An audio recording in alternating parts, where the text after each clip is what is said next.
Day 307 Maccabean Revolt, 2 Maccabees 10, Wisdom 9-10, Proverbs 25 verses 4-7. Let's begin. 2 Maccabees 10. But Maccabeus and those who were with him, the Lord protecting them, even recovered the temple and the city. Then he demolished the altars, which the foreigners had constructed in the streets, and likewise the shrines. And, having purged the temple, they made another altar. And taking glowing stones from the fire, they began to offer sacrifices again after 2 years, and they set out incense, and lamps, and the bread of the presence. Having done these things, they petitioned the Lord, lying prostrate on the ground, lest they should fall once more into such evils, but also, if they should at any time sin, that they might be chastised by him more mildly, and not be delivered over to barbarians and blasphemous men. Then, on the day that the temple had been polluted by the foreigners, it happened on the same day that the purification was accomplished, on the 25th day of the month, which was Kislev. And they celebrated for 8 days with joy in the manner of the Feast of Tabernacles, remembering that, a little time before, they had celebrated the solemn days of the Feast of Tabernacles in mountains and caves, in the manner of wild beasts.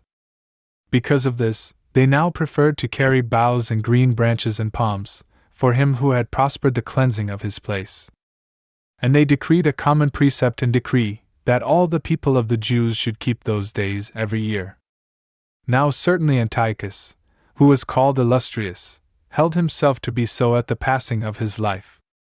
But next we will describe what happened with Eupator, the son of the impious Antiochus, abridging the evils which happened in the wars. For when he assumed the kingdom, he appointed, over the affairs of the kingdom, a certain Lysias, leader of the Phoenician and Syrian military. For Ptolemy, who was called Macer, decided to be strict in justice toward the Jews, especially because of the iniquity that had been done to them, and to deal with them peacefully. But for this reason, he was accused before Eupator by his friends, and was frequently called a traitor. For he had deserted Cyprus, which Philometor had entrusted to him. And so, transferring to Antiochus the Illustrious, he even withdrew from him. And he ended his life by poison. But Gorgias, when he was the leader of the places, taking to him new arrivals, frequently made war against the Jews. In truth, the Jews, who held the strategic fortresses, took in those who were fleeing from Jerusalem, and they attempted to make war. In fact, those who were with Maccabeus, petitioning the Lord through prayers to be their helper, made a forceful attack upon the fortresses of the Idumeans. And persevering with much force, they obtained the places, killing those they met, and cutting down in all no less than 20,000.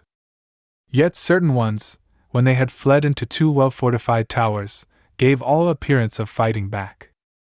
So Maccabeus left behind Simon and Joseph, and likewise Zacchaeus, and those who were with them, to fight against them. And since those who were with them were sufficient in number, he turned back to those who attacked more forcefully. In truth, those who were with Simon, being led by avarice, were persuaded by money from certain ones who were in the towers. And accepting 70,000 didrachmas, they allowed certain ones to flee. But when what was done had been reported to Maccabeus, gathering together the leaders of the people, he accused those who had sold their brothers for money, having sent away their adversaries. Therefore, he executed these who had acted as traitors, and he quickly captured the 2 towers. And so, having success in arms and in all things that he took in hand, he destroyed more than 20,000 in the 2 fortresses. And Timothy, who had been overcome by the Jews before, calling together a multitude of foreign troops and gathering horsemen from Asia, arrived as if he would capture Judea with arms. But Maccabeus, and those who were with him, as he was approaching, beseeched the Lord, sprinkling dirt on their heads and wrapping their waists with haircloth.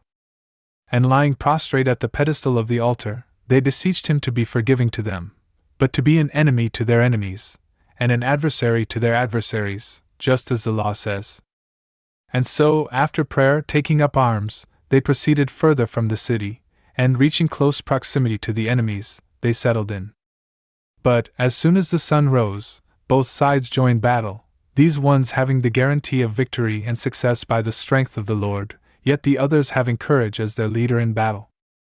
But while they were fighting vehemently, to the adversaries there appeared from heaven 5 men on horses, which were adorned with bridles of gold, providing leadership to the Jews. 2 of them, having Maccabeus in the middle and surrounding him with their weapons, kept him safe. But, at the enemy, they cast darts and lightning, so that they fell down, being both confused with blindness and filled with disturbances. Moreover, there were slain 20,500, along with 600 horsemen. In fact, Timothy fled away to Gazara, to a fortified stronghold, where Charias was in charge. Then Maccabeus, and those who were with him, joyfully besieged the stronghold for 4 days. But those who were inside, trusting to the strength of the place, spoke evil without limit, and cast out nefarious words. But when the 5th day began to dawn, 20 youths of those who were with Maccabeus, inflamed in soul because of the blasphemy, manfully approached to the wall, and advancing with fierce courage ascended it. Moreover, others also getting up after them, went to set fire to the towers and the gates, and to burn the blasphemers alive. Then, having continued throughout 2 days to lay waste to the fortress, they killed Timothy, who was found hiding himself in a certain place. And they also killed his brother Charias, and Apolophanes. When this was done, they blessed the Lord with hymns and confessions, who had done great things in Israel and had given them the victory. Wisdom 9:10.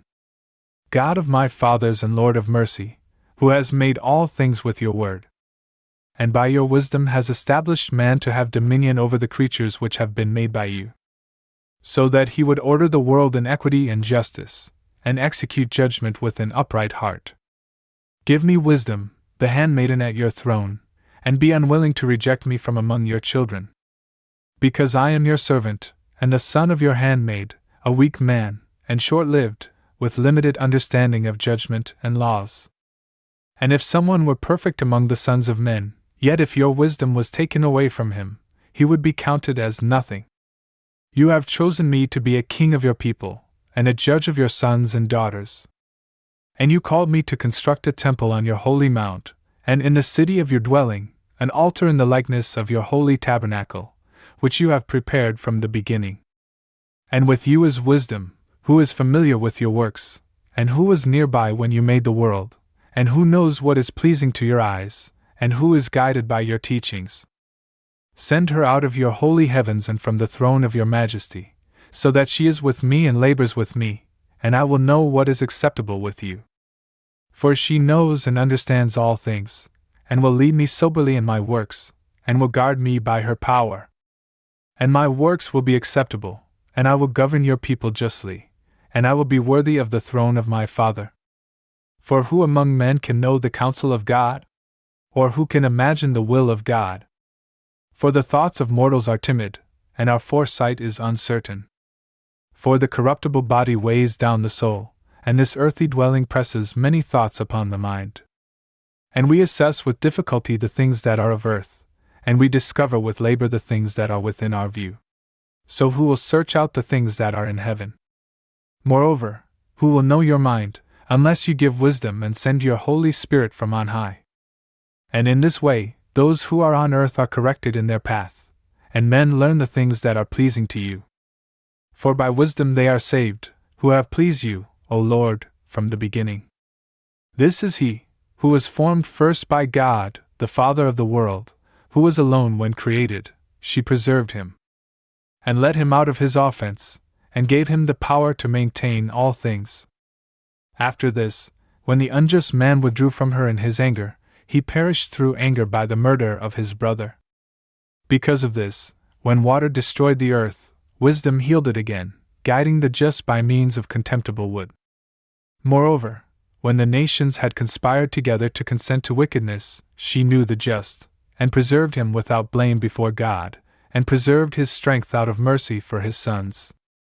She freed this just man from the destruction of the impious, fleeing descending fire in the 5 cities, which, as a testimony to their wickedness, is a constantly smoking desolate land, and the trees bear fruit at uncertain times, and a figure of salt stands as a monument to an unbelieving soul.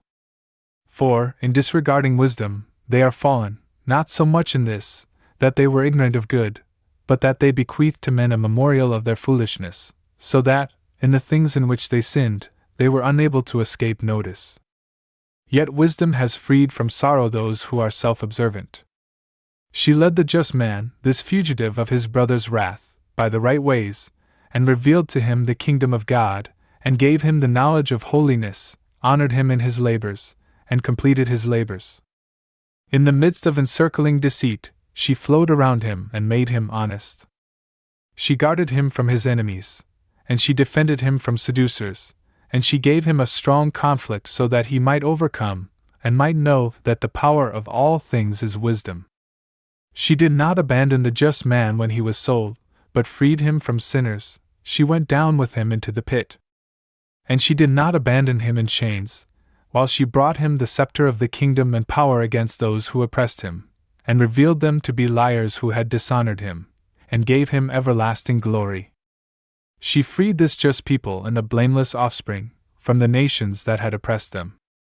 She entered the soul of the servant of God and stood against dreadful kings in the midst of portents and signs. And she rendered to the just the wages of their labors, and led them along a wondrous way, and she was to them like a cover by day, and like the light of the stars by night. She carried them through the Red Sea, and led them across a great water. But their enemies she submerged in the sea, and from the furthest depths she drew them up. Therefore, the just carried off the spoils of the impious. And they chanted to your holy name, Lord, and they together praised your victorious hand. Because wisdom opened the mouth of the mute, and made the speech of infants eloquent. Proverbs 25 verses 4-7. Take away the tarnish from silver, and a most pure vessel will go forth. Take away impiety from the face of the king, and his throne shall be made firm by justice. Do not appear glorious before the king, and do not stand in the place of the great. For it is better that it should be said to you, ascend to here, than that you should be humbled before the prince.